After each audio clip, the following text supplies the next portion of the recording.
বিসমিল্লাহির রহমানির রহিম। সম্মানিত দর্শক, ঈদ পরবর্তী দিনে ঈদের শুভেচ্ছা নেবেন। ঈদ মোবারক। আমি দুটি কথা বলতে চাই। আপনারা জানেন গতকালকে ঈদ নামাজ শেষে এদেশের 24-এর উত্থানিত জঙ্গির এক প্রেস মিডিয়ার মাধ্যমে বক্তব্য প্রদান করেছে। তাদের বক্তব্য শুনে আমি এদেশের একজন নাগরিক হিসাবে হতাশ হয়েছি এবং এদেশের 18 কোটি মানুষ আমি মনে করি হতাশ হয়েছে। তাদের পক্ষপাতিত্ব করা যে কয়জন মানুষ আছে আমি নিঃসন্দেহে তাদেরকে এদেশের যুদ্ধ অপরাধী পরিবারের সন্তান মনে করি। আমি আপনাদের কাছে বলতে চাই, এদের কত বড় বেয়াদব হলে এরা বলতে পারে এদেশে স্বাধীনতার 54 বছরে পরে 55 বছর পা রেখে এবারের ঈদ নাকি শান্তিপূর্ণ হয়েছে। আমি তোদেরকে বলতে চাই, এই নাবালিক ছেলেদেরকে বলতে চাই, এবারের ঈদ তোদের বাবা ইন্নুস, তোদের প্রভু ইন্নুস, জঙ্গি ইন্নুস, যে তার নিজের মুখে স্বীকার করেছে এই 24-এর 5ই আগস্টের মতো ঘটনা তার মাস্টার মাইন্ডের মাধ্যমে দীর্ঘদিনের প্রচেষ্টায় 71-এর পরাজিত শক্তি, 71 বিরোধী বিশ্বের পরাজিত শক্তিরা একত্রিত হয়ে অনেক টাকার মাধ্যমে এদেশের জঙ্গিদেরকে একত্রিত করে এদেশের একটি নির্বাচিত সরকারকে উৎখাত করার মধ্য দিয়ে এদেশের ক্ষমতা দখল করে এই দেশটাকে অসংখ্য মানুষকে নির্মমভাবে হত্যা করেছে, অসংখ্য মানুষকে আওয়ামী লীগের তকমা দিয়ে হত্যা করেছে, অসংখ্য মা বোনদেরকে ইজ্জত নষ্ট হয়েছে। এই 24-এর জঙ্গিরা একত্রিত হয়ে নির্বিচারে তাদেরই লালিত পালিত কুকুররা, টুকাইরা আমার দেশের অনেক মা বোনদেরকে দর্শন করেছে। বিচার নাই। আমি একটা কথা বলতে চাই, আজকে এই বাংলাদেশের তথাকথিত মিডিয়া যাদেরকে এদেশের পর 5ই আগস্টের আগের সরকার এই লাইসেন্স দিয়ে এদেরকে সুযোগ সুবিধা করে দিছে মিডিয়া পরিচালনা করার জন্য, সেই মিডিয়াগুলো যখন এদের মতো নাবালিক জঙ্গিদের সামনে গিয়ে বক্তব্য নিয়ে আসে এবং ঢালাওভাবে প্রচার করে, এদের কত বড় স্পর্ধা! এরা এদেশের বৃহৎ রাজনৈতিক দলদেরকে নিয়ে মন্তব্য করে। এরা বলে এদেশের স্বাধীনতার যুদ্ধ নেতৃত্বদানকারী সংগঠন, যে সংগঠনের নেতা বঙ্গবন্ধুর এক ডাকে 71-এ 7ই মার্চের একই ডাকে এদেশের 7.5 কোটি মানুষ একত্রিত হয়ে যুদ্ধে ঝাঁপিয়ে পড়ে এই পাকিস্তান হানাদার বাহিনীকে প্রতিহত করে স্বাধীনতা অর্জন করেছে।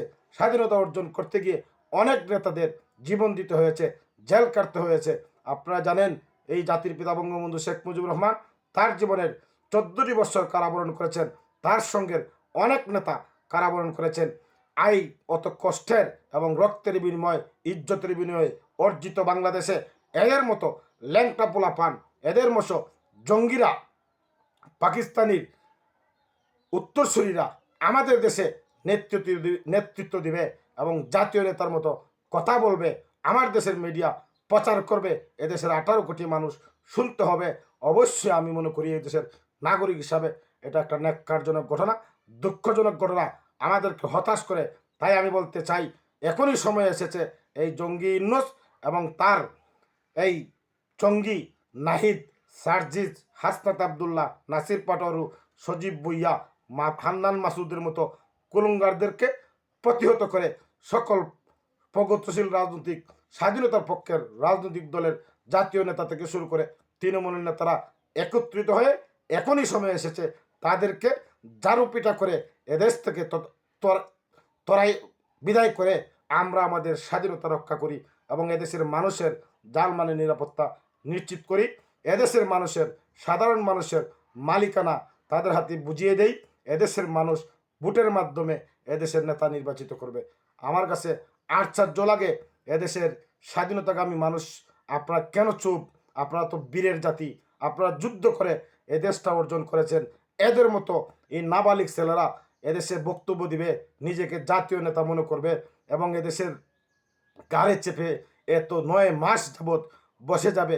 আমি আপনাদের কাছে বিনয়ী সহিত বলতে চাই, মনে করেন আওয়ামী লীগ সরকার দীর্ঘ 15 বছর যা উন্নয়ন করেছে, নির্বাচন ব্যবস্থার জন্য যদি এদেশের মানুষের কোনো অসুবিধা হয়ে থাকে, আমরা আমাদের মতো করে নিরপেক্ষ সরকারের মাধ্যমে নির্বাচন দিয়ে আমাদের নেতা নির্বাচিত করব।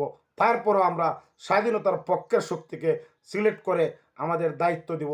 এদের মতো রাজাকার এবং জঙ্গি ইন্নুসের পেতাব এবং ইন্নুসের এই মৌলবাদী এবং যুদ্ধ অপরাধীদের হাত থেকে এ দেশকে, এ জাতিকে আমরা রক্ষা করতে হবে। একত্রিত হয়ে আসুন আমরা সকলেই নিজেদের মধ্যে হানাহানি কামড়াকামড়ি বাদ দিয়ে আমাদের স্বাধীনতা এবং আমাদের নেতৃবৃন্দর ইজ্জত, এদেশের মানুষের ইজ্জত রক্ষা করার স্বার্থে একত্রিত হয়ে মাঠে নেমে যাই।